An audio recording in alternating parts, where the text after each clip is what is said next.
আসসালামু আলাইকুম বন্ধুরা, পাকিস্তানের মাটিতে সর্বাধিক দলকে টেস্ট সিরিজে হোয়াইট ওয়াশ করে ইতিহাস গড়েছে বাংলাদেশ।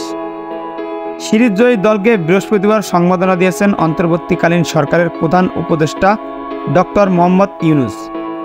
পাশাপাশি ডক্টর মোহাম্মদ ইউনূস ক্রিকেটারদের সাথে অনেক সময় মত বিনিময় করেছেন। ডক্টর মোহাম্মদ ইউনূসের সাথে কথা বলে ও দেখা করে উচ্ছ্বাসিত দেখা গেছে ক্রিকেটারদের। পাশাপাশি ডক্টর মোহাম্মদ ইউনূসের সাথে ছিলেন আরও দুই উপদেষ্টা আসিফ মাহমুদ ও নাহিদ। এই দুজনকেও দেখা গেছে ক্রিকেটারদের সাথে মত বিনিময় করার জন্য। তবে এবার জানা গেল বড় অঙ্কের অর্থ পুরস্কার পেতে যাচ্ছেন নাজমুল হোসেন শান্তর দল।